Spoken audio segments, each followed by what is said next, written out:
What's going down, Commanders? I just want to discuss Warpath, and I'm seeing a lot of people on a lot of different pages, mine included, plus Discords, and it's not everyone, but a lot of people saying, well, what's the point of Warpath if we can get Blood Thorium weekly? And they're right. They're right in a way, and this is a lost opportunity, in my opinion, for Kixeye. There's a lot of things they can add to Warpath that makes a lot of fucking sense.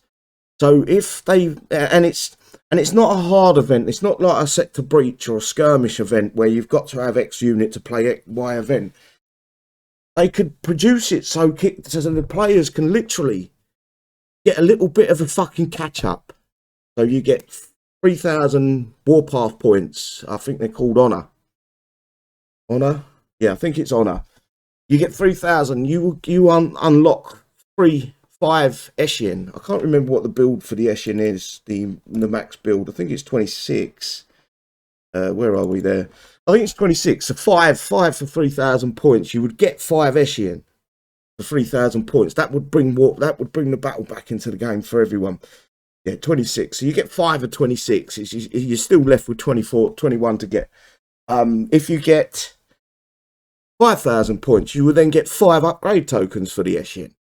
And so forth and so on. So the points are broken down. You can probably even break it down a little bit further and make it 2,000 points, you'll get 5 ogres. And then 4,000 points, you'd get 5 upgrade tokens for the ogres. And then so forth, like expanding as you get to 10,000. I also think they could add some real cool tech into this. I don't know why Kixeye have not looked at it. Maybe it's a logistical nightmare. But you could add PvP only tech to some of these base units to bring them into PvP, because right now I don't see why I keep collecting some of these units. They're not up to scratch for PvP. Attacking especially is what I'm thinking about. The newest 3 units. What desperately do these 3 new units need? They need speed. So they can make it. If you've got the Eshin, well you won't get Eshin at 5,000 points. You'll get X amount of PvP tech for one of these 3 new units, or you could go back and you can give it to 3 of the older units. For instance, the 3 new units could have got a speed increase, 100% speed increase. They can afford 4 speed, but only can be used in PvP, base defending and attacking, and it would grey out during PvE. I don't see why Kixeye are just not thinking outside the box for this event. There's a ton of stuff they can do. They could also add it don't have to be this Warpath has to have every tech, but it could be a progression of Warpath, a regeneration of fucking PvP in the game, where Kixeye are so lacking in knowledge. It's unbelievable. They don't understand. A lot of players started this game because of PvP. So these ones, this Prometheus could be added to a tech to it that give it a buff in PvP, whatever that may be. In fact, they need to make sure the Prometheus tech works in the first place. This one desperately needs a tech, so to bring this forward in PvP, the only thing I can think of to make this good in PvP is to nullify the Screamer effect. That might make this quite good in PvP. And I'd also make sure them bombs that shoot out, especially for PvP, they actually do some damage. And so forth and so. For instance, the Malachi is another one they can look at. They could go backwards with the techs. They could even go back to the generation, I think this is generation 2 and 3, or 1 and 2, and they could give like a massive fucking update to some of the older units.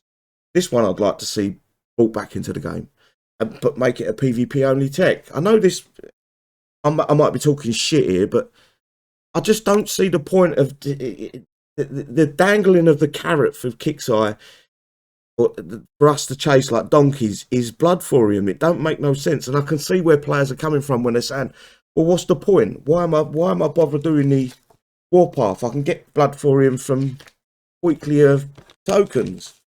And that's another thing with the weekly tokens. Why hasn't these been updated? Why hasn't the missions been updated to the point where the players that can't do the sector breach, especially the PvP, like these ones, they should have some of the newer units in them. You can't get hundreds of them. You can't get a full tune. But the Eshin should have been in here from probably week 2 of us having our hands on it, where you could get a number of Eshins by playing PvP. So you get whatever it is, 1,000. You have to get 1,000 infamy to get a handful, 2 or 3 Eshians, so then they can progress. When players can't progress, you're losing so many customers. And what happens with that? Hold that up, wrong, never mind. What happens when you lose customers from being able to do PvP is you're not just losing the customer base from the sector breach event, you're also losing the customer base from doing PvP in the first place. You've got to bridge that gap. And this is a fucking gold mine for Kixeye. And they don't seem to understand. If I'm PvPing there, if I'm going out with a bunch of my mates and I'm PvPing, I'm putting all these 6 on. And that's 20 coins a pop for these two. So for 6 hours, I'm doing 20 coin. If you've got 100 players doing that, you do the maths. If you've got 1,000, if you've got 5,000 players doing that, because they can, because they feel like PvP is fair and just. You keep improving PvP to make it fucking fun. People are willing to spend money. I know I am. It's just that you're letting people just lag behind, and it's something that Kixeye need to improve. They know they need to improve it, or are they just happy with the mundane, passing the costs from the people that quit, passing the costs over to the people that are still coining. Basically, that's all it feels like they're doing. Is the cost of that fucking maxing out that sandstorm was ridiculous. It should have only been 200 or 300 coin max to get that from level 20 or level 21 to level 30. That should have been it. It shouldn't have been 750 coin. And if they had the players spending the money in the game, they wouldn't have had to make it that fucking expensive.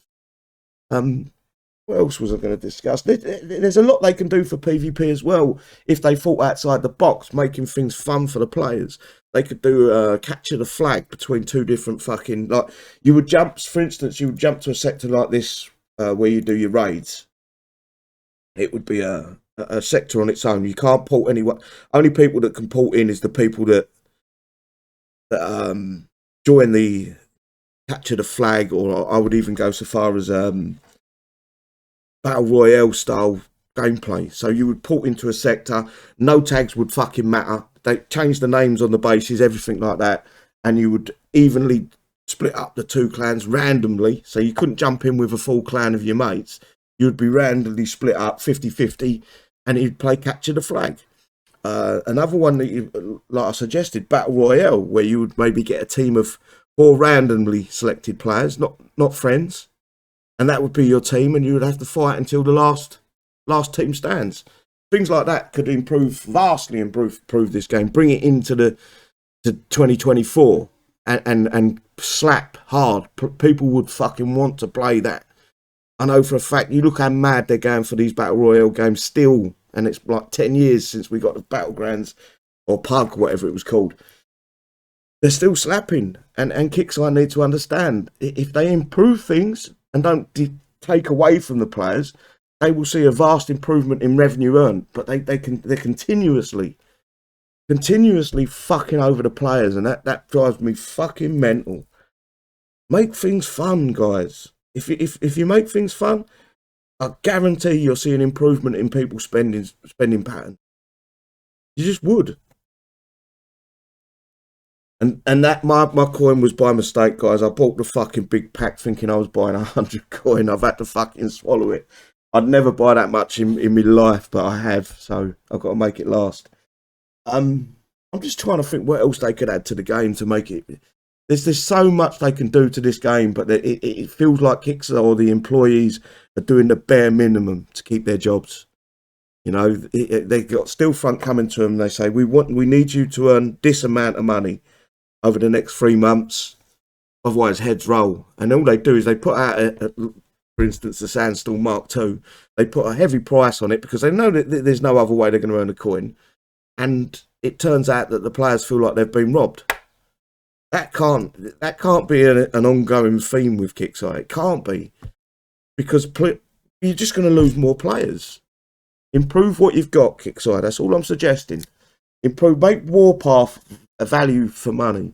This is what we need. We need a boost in PvP. I've been jumping to sector to sector to sector, and 90% of these sectors now are dead. There's a handful of players with a little bit of infamy on them. There's obviously you've got the odd sectors where there's big clans and alliances in them. They're always going to be about, but just jump into random sectors. It's just dull. It's what the hell's going on? No one wants to do PvP. Because they've been left behind, or they feel like they're getting ripped off. Well, let's change that rhetoric. That's all the Kixeye's got to do, improve what they've got. Don't say you're going to improve something and then, with the other hand, rip the players off. That's what we don't want. But other than that, guys, I'm going to leave it there. And I probably, Kixeye ain't going to watch this no matter what. They don't really give a shit. They seem to be earning all the money that they want. But they're taking away from a big percentage of the game. The reason I started this game was PvP. And they're slowly taking it away from more and more and more people. Other than that, guys, stay safe and I'll see you soon. Take care. Bye-bye.